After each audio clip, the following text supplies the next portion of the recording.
and welcome. Tonight, Army General and 9 senior officers arrested on the orders of the Military High Command for allegedly shirking their responsibility during terrorist attack on Baga. Supreme Court acquits Lebanese accused of arms storage. Massive crowds of party supporters joined presidential campaign trains of the PDP and the APC. And Greece's new government stops negotiations with the EU and IMF over foreign debt.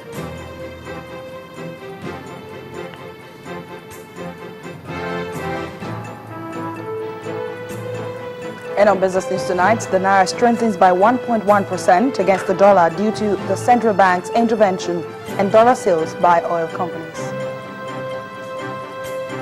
And in sports news, Novak Djokovic stops defending champion Stan Wawrinka to set up a big clash with Britain's Andy Murray in the final of the Australian Open.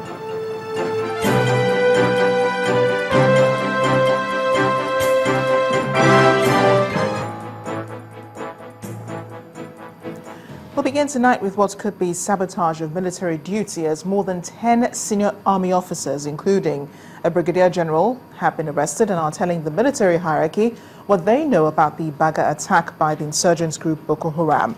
Now, according to the Director of Defense Information, Major General Chris Olukolade, the senior army officers are being investigated for allegedly shirking their responsibilities during the attack by the militants. Those arrested are Brigadier General Eniton Ransom Kuti, his Chief of Staff, Lieutenant Colonel G.A. Suru. Others are the commanding officer of 134 and 174 battalions, Lieutenant Colonel Haruno, and a certain Major Aliyu. The 2 battalions are under the multinational Joint Task Force in Baga, attacked by the insurgents. Speaking on the arrest, General Olukolade said that the arrested officers are being investigated because at the time of the attack on the multinational headquarters in Baga, Brigadier General Ransom Kuti and his men were fully in charge of the military formation. He said it is disappointing that the attack on Baga was not repelled by both battalions despite having the necessary weapons to carry out the operations. On January 3, 2015, suspected members of Boko Haram attacked the base of the multinational task force in Baga, Borno State, dislodging the soldiers there. Reports say the troops were warned to be on alert following intelligence reports that terrorists will strike between January 22nd and the 25th. And the African Union has given its approval to a plan by West African nations to set up a regional task force of 7,500 to fight Boko Haram militants. It is a vital step towards securing UN Security Council backing. Earlier this month, Nigeria, Cameroon, Niger, Chad and Benin Republic agreed to call on the AU to seek UN Security Council support for their plan. Boko Haram has made incursions into neighboring Cameroon and threatened the stability of a region that includes Niger and Chad. Benin lies on Nigeria's western border. A UN mandate could help draw international assistance for the African Regional Force. The Supreme Court has set aside the conviction of a Lebanese man, Ahmad Talal Aroda, who was convicted of storing firearms and conspiracy to store firearms. Justice Ademola Adeniji of the Federal High Court in Abuja had acquitted and discharged Mr. Fawaz Antahini while sentencing Ahmad Aroda to life imprisonment. The Federal High Court in Abuja had sentenced to life imprisonment Mr. Talal Ahmed, arrested in May 2013 in connection with a large cache of arms found in a bunker during a raid on his residence in Kano. Our correspondent, Amaka Okafo, reports. Reprieve has come for Ahmad Talal Aroda, a Lebanese sentenced to life imprisonment for conspiracy and unlawful storage of firearms in the country. Aroda was sentenced by a federal high court on the 29th of November 2013. Justice Adeni Ademola said the accused is guilty of the offense of conspiracy, which falls under the Miscellaneous Act, which does not give room for judicial discretion by the court. More than a year later, the Apex Court has quashed the trial of the accused and his conviction.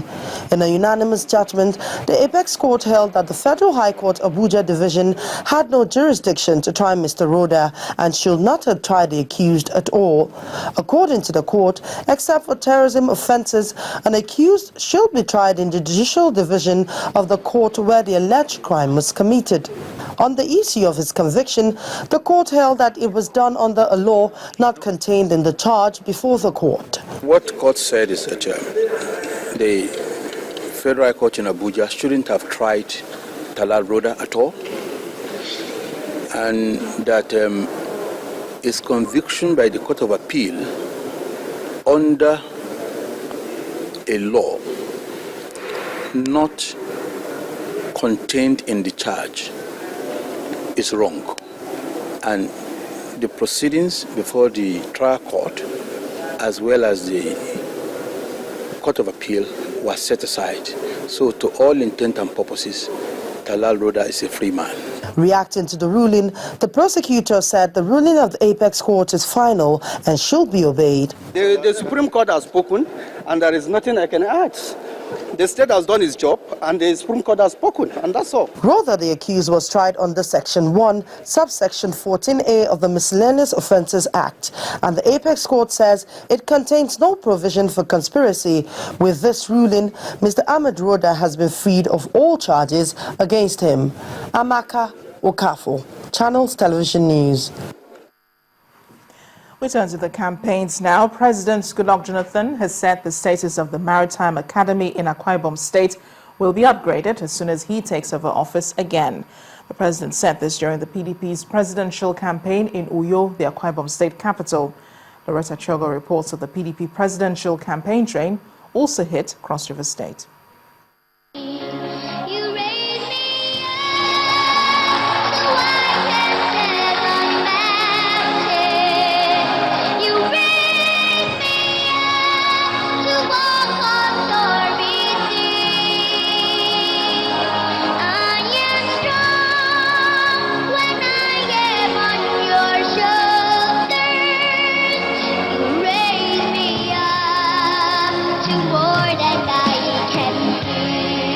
That's the mood that kickstarts the People's Democratic Party in Akure Ibom State.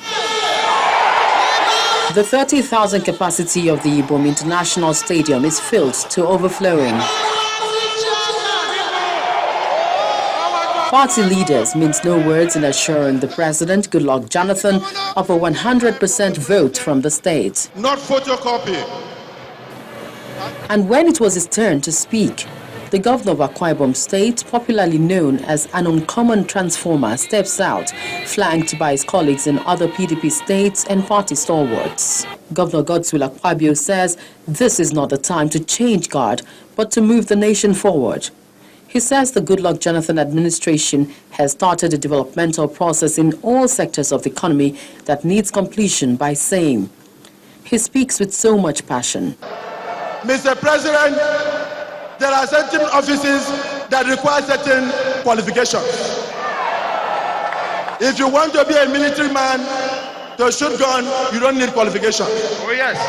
If you want to be a civilian president to discuss budget and plan for the future of your country, you need qualifications. Oh yes. Nobody can tell me that qualification does not matter. Oh yes. Nobody can say so. Why then, when they were looking for a vice president, why didn't they come to Akure Ibom and pick a permanent tapa? Why did they look for an educated man? Education matters. Oh yeah. It is that of education that made it possible for them to convince our children and take them into insurgency. Oh yeah. Let me tell you, in the midst of distractions, we will tell you have done well. It's his turn to speak after his second-in-command had cleared the way, and President Goodluck Jonathan concerns his speech from his jottings on his prospects for Akure Ibom State if re-elected. Of course, the governor has given me 4 things. The Maritime Academy in Oron, he feels that we should review the status of that institution. And I promise you that I will review the status of that institution. Thank you. The PDP governorship candidate in Akwa Ibom State is again presented to the massive crowd. The PDP campaign didn't end in Akwa Ibom State. The campaign is also replicated in the neighboring state, Cross River. It's a carnival-like show, but full of impactful speeches. Mr. President, we know that in all your humility, in everything that you have done, you have been quiet. But the time for us to speak is now. In Cross River State, all we tell you is, Oga, carry!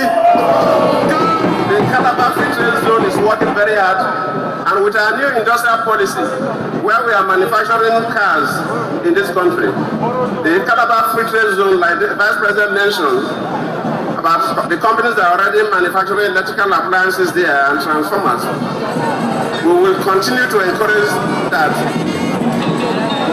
How far can the politicians go? The polls will decide.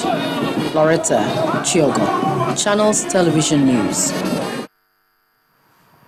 In part two, after the break, more politics as the APC presidential rally makes a stopover in Lagos. Please join us again.